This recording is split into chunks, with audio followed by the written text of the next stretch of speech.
¿Qué tal, mis hermanos? Pensaba yo mientras estaba sentado, cuántas veces vine y estaban los otros bancos, los blancos. Y hace un tiempito, le pongo el cronómetro, así no me paso de tiempo y no me tiran con nada. Les decía, hace un tiempito, por la gracia de Dios, pude ir a predicar a una iglesia, creo que por Merlo era, y encontré los bancos que estaban acá. Y a mí me alegraba muchísimo, porque es así, la obra de Dios es una sola y es como una familia. Así como en mi casa, cuando la ropa le queda chica a uno de los chicos, ya no la puedo usar, hay otra necesidad, se pasa a otro de los hermanos y la vamos usando, bueno, me alegraba mucho ver esto también. Algo que por alguna circunstancia en este lugar ya no es útil y se pasó a otro lugar y sigue siendo de bendición. Así que bueno, como decía Fede recién, yo el tema que traía para esta noche es el de los dos cimientos, la posibilidad que tenemos todos de edificar sobre distintas bases. Todos nosotros, cada vez que tomamos decisiones, cada cosa que hacemos, estamos edificando nuestra vida, estamos edificando el futuro. Hay cosas que dependen de la soberanía de Dios, no están en nuestro control y nosotros no podemos hacer mucho, dependen de Dios. Pero hay otras tantas que sí dependen de nosotros. Y depende de dónde vamos poniendo nuestro ladrillito, es lo que vamos formando. Muchas de las cosas que nos pasan no son circunstancias aleatorias que caen así de repente porque sí, sino son consecuencias de cómo edificamos. Recién me nombraba Fede acerca de estas familias tan desesperadas por esta situación. Bueno, la verdad que edificaron sobre un terreno que no era conveniente y el agua se lo llevó. Pobre gente, ¿no? Es una lástima, no lo digo criticándolos, sino que son consecuencias de las elecciones que tomaron. Y vamos a leer los últimos 5 versículos, no se asusten, del capítulo 7 de Mateo, donde habla de los dos cimientos. Y primero nombrar de qué viene hablando el Señor para poder entender. Este es el final del llamado Sermón del Monte, uno de los discursos más largos que queda registrado en la palabra de Dios, donde el Señor Jesucristo no habla acerca del camino de la salvación, de lo que hay que hacer para ser salvo. Acá habla de la vida justa de los que ya son salvos. Está hablando para los que ya son salvos. Y todo el tiempo contrasta dos situaciones. Y contrasta el camino antiguo, que es el de la religión, no la ley, sino el ritual y las cosas que se hacen por costumbre, con el camino nuevo, que se espera que transitemos lo que estamos cerca de Dios, que es el espíritu de la ley, la cual no fue abrogada. La ley no quedó anulada. En el Nuevo Testamento, salvo el día de reposo, se repiten todos los mandamientos. Lo que quedó abolido es el ceremonial judío. Y todos los principios que nosotros encontramos en el Sermón del Monte se aplican hoy. Me dicen, no, son del Antiguo Testamento. No, todos ellos se aplican hoy. Y gran parte de entender las enseñanzas bíblicas se podría resumir así, en un modo muy grueso, en saber dónde acomodar cada una de las enseñanzas. Y esto se podría hacer en 3 columnas. Una columna sería la de ceremonial judío, como decíamos recién. Otra sería la de salvación. Y otra columna, la de vida cristiana. Y gran parte de la dificultad de entender la Biblia es saber dónde ubicar cada enseñanza. Hay cosas que están en la Biblia y van en ceremonial judío. Bueno, eso quedó abolido, para nosotros no rige. Son lo que hacían en las sinagogas y lo que hacían en el templo. Otros textos van en la columna de salvación. ¿Cuáles van allí? Todo lo que tenga que ver con la sangre de Cristo. Y la salvación que es únicamente por fe. Y no hay otra forma de ser salvo que no sea por la fe en Jesucristo y que nuestra justicia está en Cristo. No tenemos otra forma nosotros, por más que nos esforcemos, querramos y hagamos lo que hagamos, de ser salvos. Y ningún texto que tenga que ver con otra cosa que no sea la sangre de Cristo puede ir en esta columna de salvación. Y el resto de los textos, de ahí no van. Entonces los tiramos. No los tiramos. Van en la columna de vida cristiana y se aplican. ¿Para qué? ¿Para salvación? No. Como dice el Señor acá, es la vida justa de los que ya se acercaron a Dios y no se desechan. Muchas veces algunos hermanos dicen que predicar estas cosas es legalismo. No. Legalismo es cambiar los textos de columna y tomar los que van en vida cristiana y pasarlos a la columna de salvación. Eso es legalismo. Pensar que por hacer algo vamos a ser salvos. Eso está mal. No es correcto, no es bíblico, pero de ninguna manera quedan anulados, sino que quedan en esta columna de vida cristiana. Y termina en los últimos 5 versículos, que los invito a leer, capítulo 7, verso 24. que dice así: cualquiera pues que me oye estas palabras y las hace, le compararé a un hombre prudente que edificó su casa sobre la roca. Descendió lluvia y vinieron ríos y soplaron vientos y golpearon contra aquella casa y no se cayó, porque estaba fundada sobre la roca. Pero cualquiera que me oye estas palabras y no las hace, le compararé a un hombre insensato que edificó su casa sobre la arena, y descendió lluvia y vinieron ríos y soplaron vientos y dieron con ímpetu contra aquella casa y cayó, y fue grande su ruina. Y cuando terminó Jesús estas palabras, la gente se admiraba de su doctrina, porque les enseñaba como quien tiene autoridad y no como los escribas. Y comienza este fragmento que leímos diciendo: cualquiera que me oye estas palabras. No sé, hay que entender de qué viene hablando. Bueno, es un texto muy conocido. Arranca esta sección en el versículo 13, que no lo vamos a leer. Es una misma sección donde habla acerca de que entremos por la puerta angosta y no por la puerta ancha. Y a nosotros nos parece que es una cuestión de un camino más fácil o no. A la gente que él estaba hablando, que el Señor Jesucristo le estaba hablando, entendía bien qué él estaba queriendo decir, porque eran judíos. La sinagoga tenía dos puertas. Una puerta angostita, que estaba de costado, estaría aquí cerca, como lo que estamos ahora del púlpito, y una puerta más ancha en el frente. La sinagoga se usaba no solamente para reuniones, se usaba para cualquier evento. Allí se festejaban casamientos, reuniones de todo tipo, cuando había que hacer una consulta popular, cualquier evento donde se tuviese que juntar gente, no había teatro, se usaba la sinagoga. ¿Cuál era la diferencia? Cuando la sinagoga se abría con un fin espiritual, para leer la palabra de Dios, para orar, se abría la puerta estrecha. La de costadito, para que cuando estuviese lo que nosotros llamaríamos reunión, no haya movimiento de gente que entra y que sale, sino que fuese algo ordenado. Ahora, cuando el evento era otro, cualquier festejo, cualquier reunión de otro tipo, se cerraba esa y se abría la grande que estaba en el fondo, porque no importaba, la gente entraba, salía, era una fiesta, era otra cosa. El Señor lo que le está diciendo: vengan a la sinagoga, pero no cuando hay fiesta nada más, no cuando está la puerta grande. Vengan cuando estamos buscando a Dios. Y les sigue eso el versículo 13, les sigue diciendo que esto, de qué manera nosotros nos acercamos a Dios, en qué circunstancias. El versículo 16 se ve en frutos, se ve en hechos. Por sus frutos los conoceréis. ¿Acaso se recogen uvas de espinos o higos de los abrojos? ¿Cómo vivamos nosotros? Se va a ver reflejado en hechos. Y sobre el final del texto, justo antes que empezamos a leer nosotros, habla acerca de aquellos que en aquel día se van a acercar. Le dice: yo no los conozco. Ustedes en mi nombre hicieron cosas, pero yo no los conozco. Y hay una frase que nos hace helar la sangre, que dice: no los conozco, hacedores de maldad. Y a nosotros nos parece que dice de gente que hace cosas malas. No, la palabra que está allí en el original no significa que hacen cosas malas. La palabra original es anomos, es sin ley. No necesariamente hicieron cosas malas, sino son hombres que Dios no lo va a decir: no te conozco, porque vivieron sin ley. Vivieron sin tener en cuenta mi palabra, sin tener en cuenta la ley de Dios. No es que son violadores, son asesinos. Porque cuando decimos hacedores de maldad nos imaginamos eso. Está diciendo: ustedes van a hacer un montón de cosas. Algunos van a hacer algunas cosas, un montón de cosas para mí. Yo no los conozco, porque no se rigieron por mi palabra. Son hombres que se manejan sin ley. Y esto no necesariamente significa que hagan maldades. Y allí vuelve a contrastar estas dos situaciones. Y nos habla acerca de los dos cimientos. Y nos habla primero del hombre prudente, que nos dice que edificó sobre la roca. Ahora la pregunta básica es, cuando uno lee esto, ¿cómo hizo para edificar sobre la roca? Porque no es que edificó una casita arriba de un canto rodado gigante. Uno dice la casita sobre la roca, se imagina una piedra redonda grande y arriba la casita. No, nadie edifica arriba de un canto rodado grande. El que edificó sobre la roca porque cavó. Porque hizo un pozo hasta llegar a la roca y sobre esa base firme edificó. Ahora, hermanos, la realidad es que, no sé ustedes, pero yo creo que la mayoría de nosotros no nos gusta cavar. Es un trabajo que es ingrato, que es duro, que a veces hasta parece un esfuerzo o una inversión que no se ve. Cuando levantamos paredes es re lindo, porque sobre todo con ladrillo hueco, la pared vuela, hacemos una, hacemos otra y se ve enseguida. Yo me acuerdo que estaba construyendo, volvía al trabajo todos los días contento cuando llegó la parte de la pared porque veía una habitación entera más. En un día se avanzaba un montón.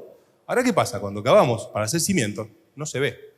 Allí está la iglesia en Santa Teresita, que dirigió la obra edilicia y también la espiritual, Jorge Copaso.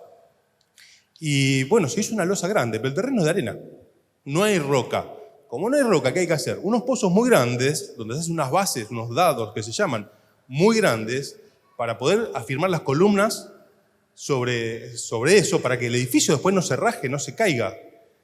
Y los hermanos que habían juntado unos dineros para hacer la edificación, estaban un poco frustrados porque decían, lo que más o menos calculamos para llegar hasta el techo, ya lo gastamos todo y no pasamos el nivel de la arena, de la tierra.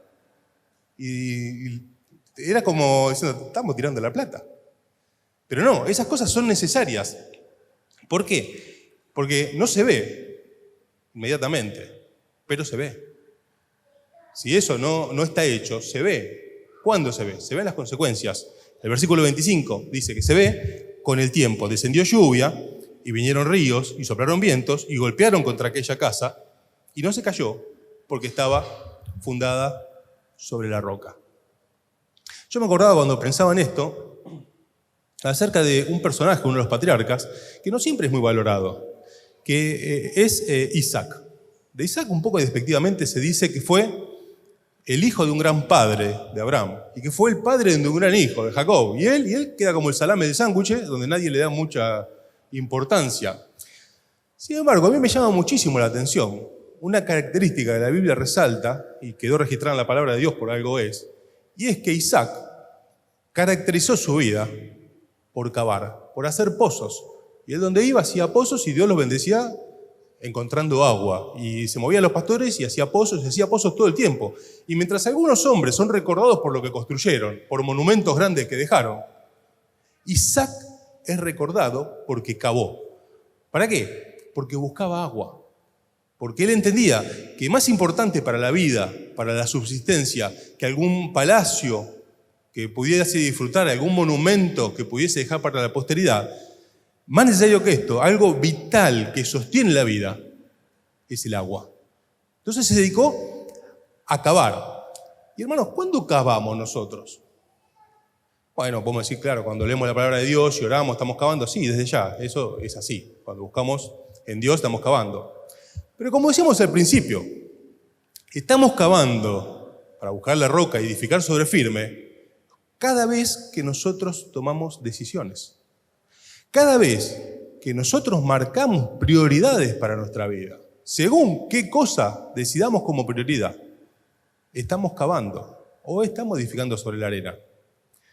Cada vez que nosotros soportamos algo que no nos gusta, estamos cavando. Allí la palabra que usa el apóstol en Efesios y en Colosenses para soportar, nosotros decimos soportar y nos imaginamos que decimos, bueno, mirá, con que no te mate, date por hecho, pues zafaste.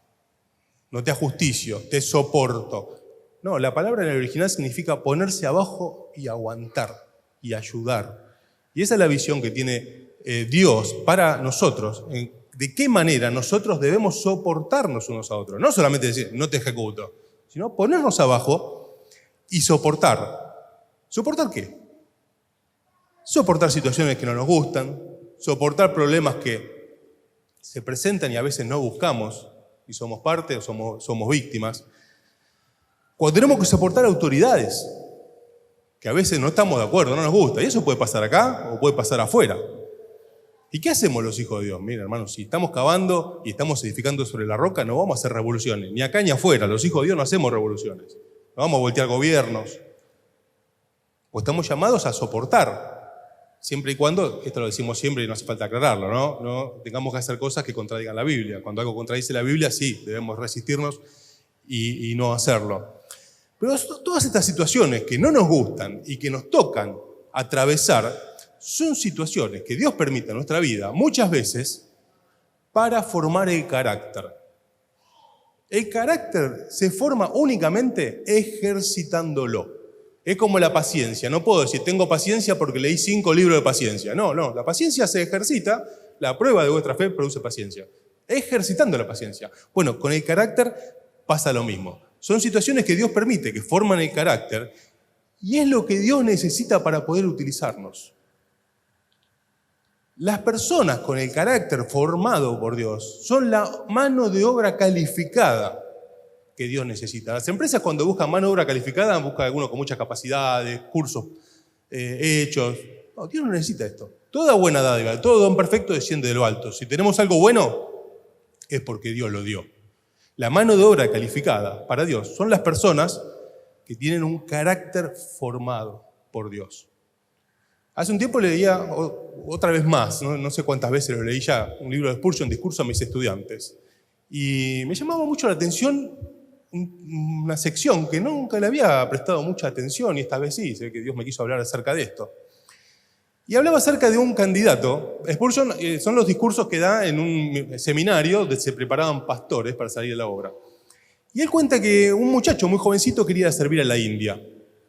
Entonces Spurgeon delega la entrevista con este muchacho a uno de sus copastores, y este hombre cuenta: bueno, cité al candidato 6 de la mañana en mi casa, estuvo puntual, lo hice esperar en mi oficina un par de horas, me esperó, y cuando voy a entrevistarlo, le digo: bueno, así que usted quiere ir a la India. Sí, y le quiso explicar un poco lo que había estudiado, lo que él sabía. No, yo le hago un par de preguntas y con esto voy a elevar mi parecer.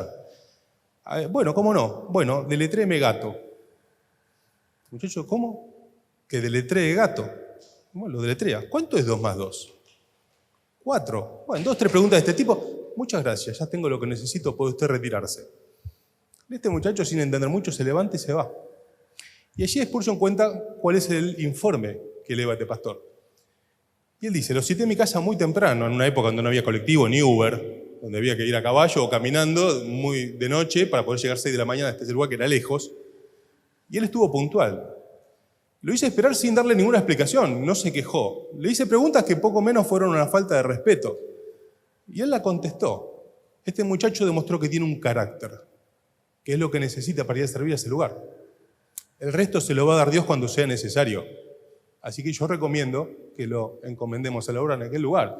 Hermanos, porque hacer estas cosas, ponerle otra mejilla, llevar la carga a otra milla, cosas que para el mundo son debilidad, para Dios son la mano de obra calificada.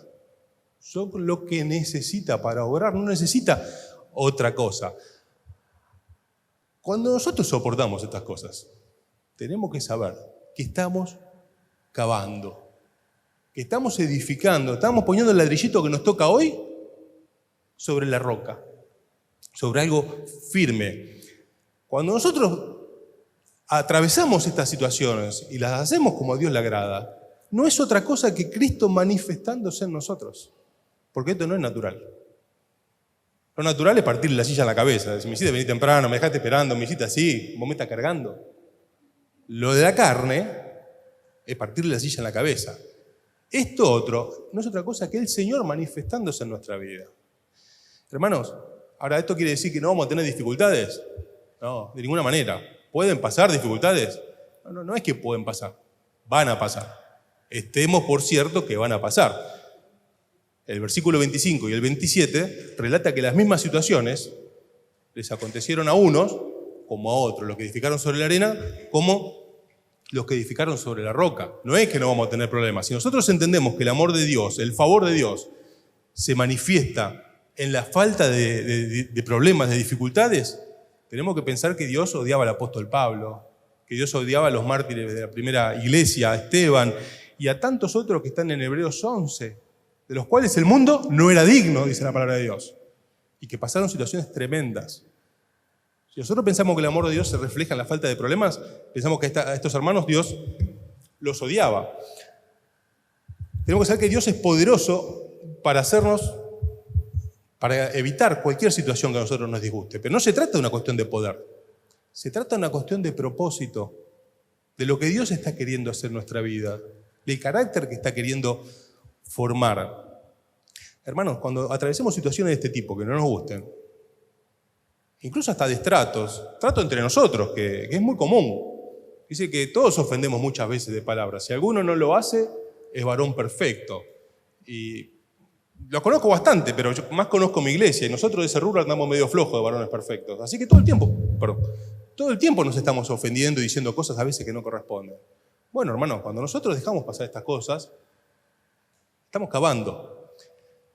Estamos haciendo algo que quizá en el momento no se ve, pero en el futuro se va a ver. El fruto se va a ver. Ahora, hay otra posibilidad.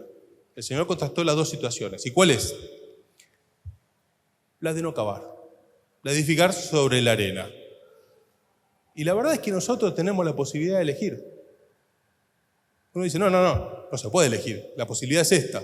No, Dios nos dio a los hombres el libre albedrío, la posibilidad de decidir. Allí está Josué en el capítulo 24 terminando el libro y le dice al pueblo, les cuenta lo que hicieron, cómo Dios los acompañó y se están disfrutando de ciudades que no edificaron. Le cuenta el favor de Dios que había tenido para con Israel.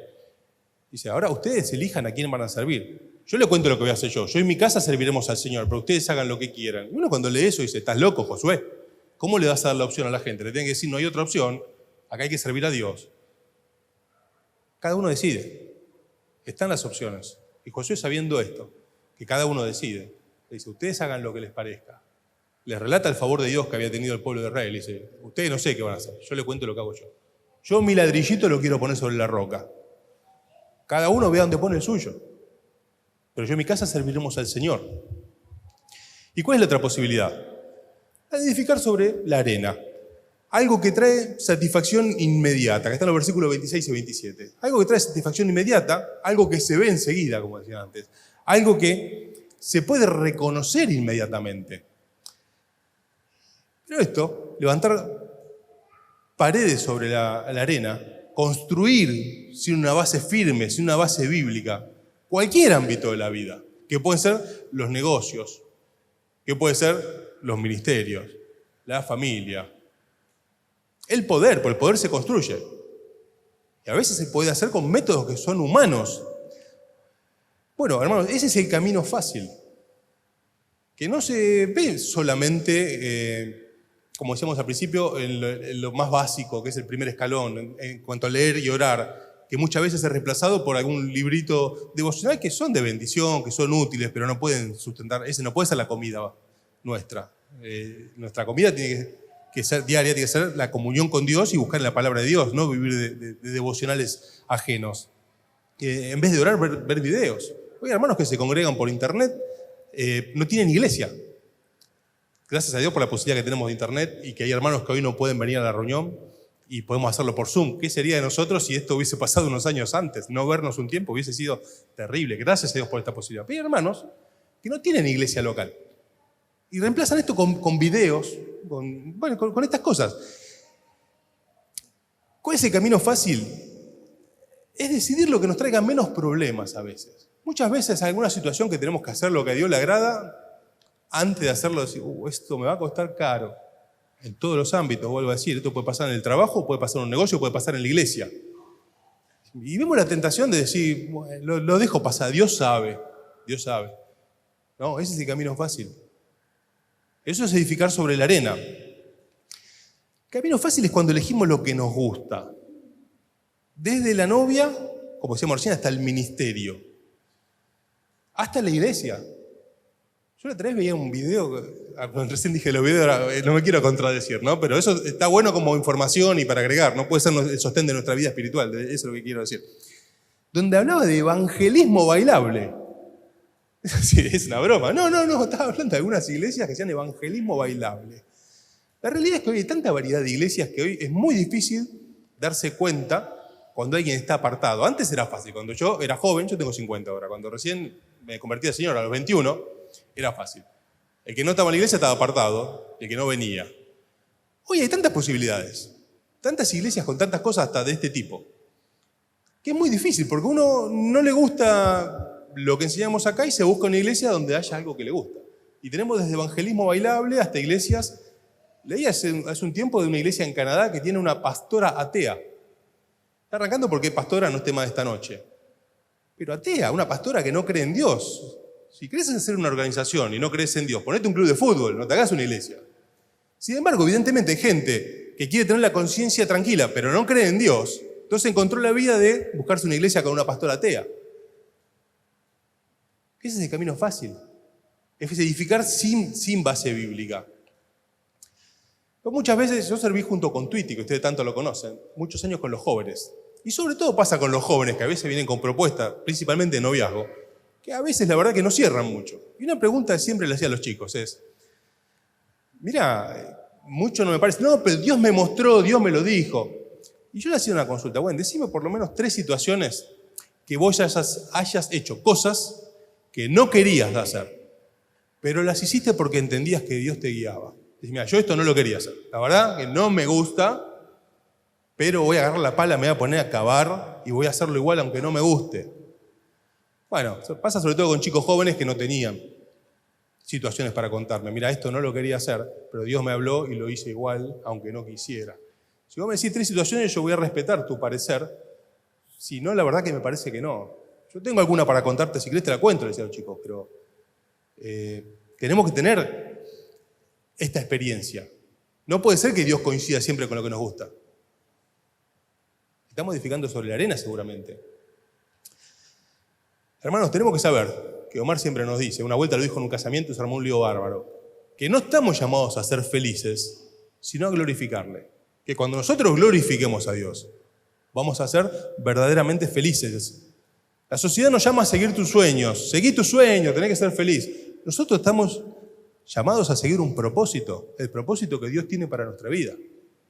Lo otro hace la gente de afuera que no conoce su mano derecha, distinguir su mano derecha de su mano izquierda. Todos sabemos que un papá permisivo cría hijos débiles de carácter.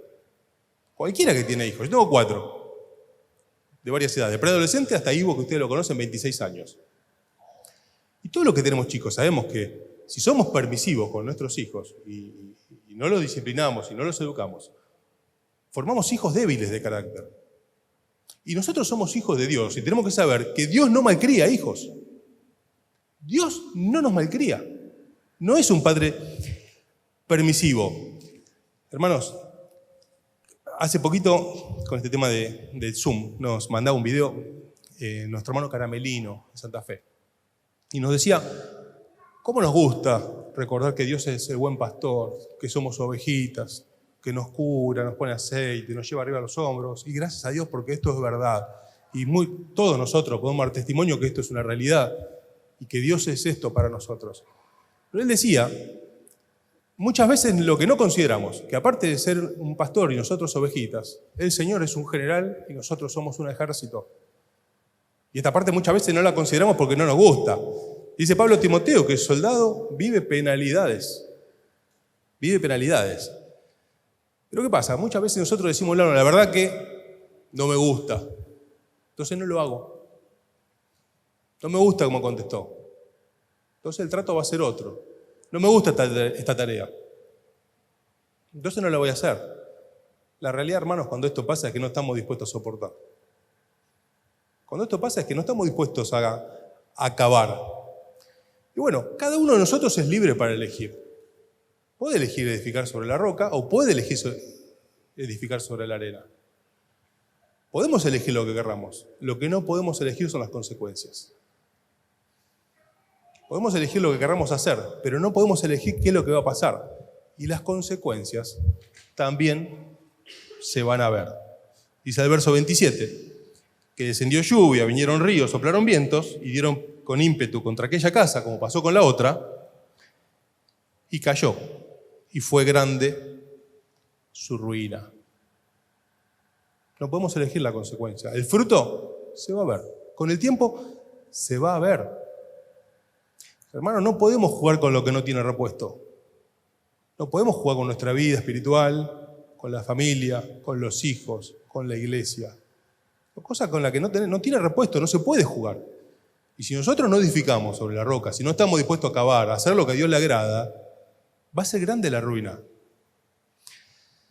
Tenemos que saber que las mismas circunstancias les acontecieron a los dos, que las dificultades no se pueden evitar. Lo que se puede evitar es sufrir el daño. El que edificó sobre la roca pasó las mismas circunstancias, pero no sufrió el daño. Hermanos, ahora para esto hay que cavar. Hay que cavar. Hay que buscar la piedra y decir, el ladrillito que me toca hoy lo voy a poner derechito, firme. Y el de mañana esperemos que con la ayuda de Dios también. Y así, pasado el tiempo, vamos a ir edificando sobre la roca. Terminan los últimos 2 versículos diciendo que cuando terminó el Señor estas palabras, la gente se admiraba de su doctrina porque les enseñaba como quien tiene autoridad y no como los escribas. Dice que les enseñaba, se maravillaba a la gente porque el Señor enseñaba como quien tiene autoridad. Y uno decía, bueno, porque la teología era brillante, bueno, desde ya. El Señor es Dios hecho hombre. Pero esto no es lo que maravillaba a la gente. Dice Hebreos 4:15 que nosotros no tenemos un sumo sacerdote que no pueda compadecerse de nosotros. Ellos se maravillaban porque viendo la vida del Señor, veían la evidencia que encontraban en su vida. Allí en el principio del ministerio, cuando se acercan al Señor, le dicen, Señor, ¿dónde moras? Y dice, bueno, anotá que te paso la dirección. Y dice, no, vení y mirá, vengan y vean. Vení y mirá, no importa la dirección. ¿Vos querés saber dónde vivo? Vení a mirar cómo vivo. ¿Qué evidencias hay en mi vida? Nosotros vivimos, nuestra ciudadanía está en los cielos. Decía Pérez Millo cuando nos visitaba, nuestra dirección no es más la mía Arregui 2331, es en Cristo. Y esto se tiene que ver en cómo vivimos. No dando la dirección, mostrando el documento. Se tiene que ver en cómo vivimos.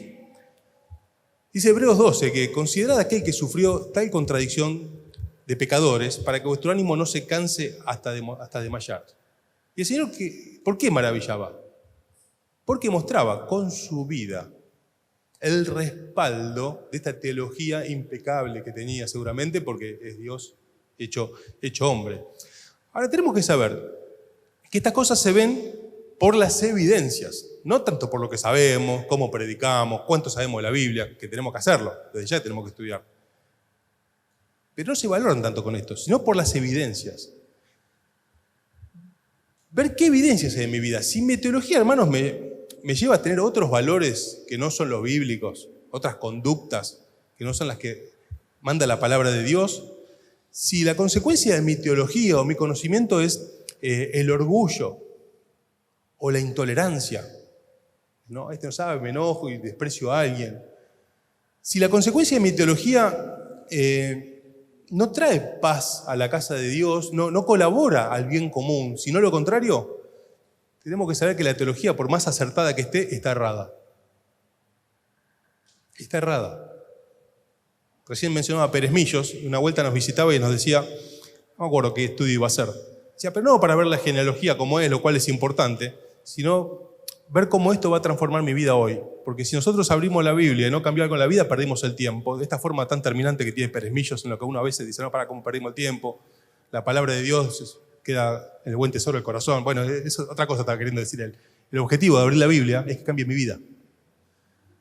Es que cambie mi vida. Y la fe, nos dice Santiago, se tiene que ver por la conducta, por las obras, que son la evidencia de lo que no se ve. Son la evidencia de dónde está fundada mi casa. Así que, hermanos, Dios quiera que podamos tomar esta decisión de cada ladrillito que ponemos sea sobre la roca. Lo ideal es hacerlo de jovencito, ¿no? Cuando uno se entrega al Señor, antes de casarse, hablar esto con la novia, el novio antes de casarse, cuando tenemos hijos, ver cómo lo vamos a criar. Lo ideal es al principio. Pero bueno, a veces pasa que decisiones que no tomamos en su momento hay que tomarlas más adelante. Que la preocupación sea el día de hoy, el que voy a poner hoy. Si bueno, pues vos no sabés, yo no me acompaña la familia, bueno, es otra cosa. Cada uno mire cómo sobreedifica. Dios quiera que estemos hace muchos años poniendo ladrillitos correctamente, donde corresponde. Y si no, preocupémonos por el de hoy, y el de mañana, y el de pasado.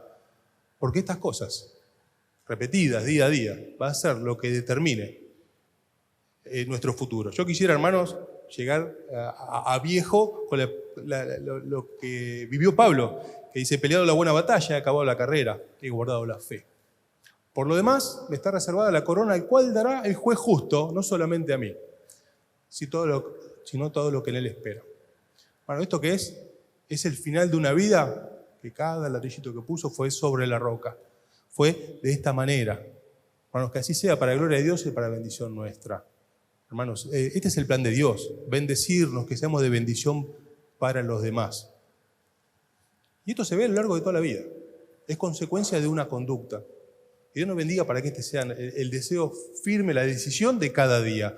A Cristo nos convertimos una vez para salvación. La salvación no se pierde, nos convertimos una vez. Ahora, decidir por Cristo lo tenemos que hacer todos los días. Pablo decía, cada día muero. Cada día muero. Hoy quiero hacer otra cosa, pero tengo que poner el ladrillito donde va. Oramos al Señor. Padre del cielo, cuántas gracias te damos, Señor, por tu palabra. Gracias, Señor, porque en ella vemos la realidad de nuestro corazón, también el tuyo y tu misericordia, la paciencia que tienes para con nosotros. Gracias, Padre, por ser hijos tuyos. Gracias por habernos dado de tu Espíritu y tu gracia, Señor, la gracia del Señor que es la que hace posible estas cosas en nuestra vida, sin las cuales nosotros estaríamos totalmente perdidos, imposibilitados de acercarnos a ti. Gracias que por el sacrificio del Señor podemos llegar a tu presencia con la certeza que tú nos escuchas. Y por tu Espíritu morando en nosotros, tener la asistencia que necesitamos para llevar estas cosas adelante, que en la carne serían imposibles. Danos la gracia de buscar en ti, de hacer lo que te agrada, para estar en comunión contigo, para que tu persona se manifieste en nuestra vida. Y de esta manera, tener una vida que tú esperas para nosotros. Sino transitar las buenas obras que tú preparaste de antemano para que anduviésemos en ellas. Y de esta manera ser bendecidos por ti y ser bendición para los demás. Gracias, Padre, por esta noche que podemos compartir los hermanos, la alabanza, las oraciones, tu palabra, la cual rogamos tú bendigas, Señor, para bendición, para edificación de cada uno de nosotros. Rogamos una vez más, especialmente por los enfermos, tú los bendigas para que pronto puedan estar recuperados y compartiendo la comunión de la iglesia en este lugar una vez más. Así como la actividad del sábado, Señor, nos des un tiempo de comunión, de bendición, pero sobre todo las cosas de salvación. Que haya gente que se entregue a Cristo, que pueda conocer, Señor, el Evangelio y acercarse a ti. Oramos muy agradecidos en el nombre del Señor Jesucristo. Amén.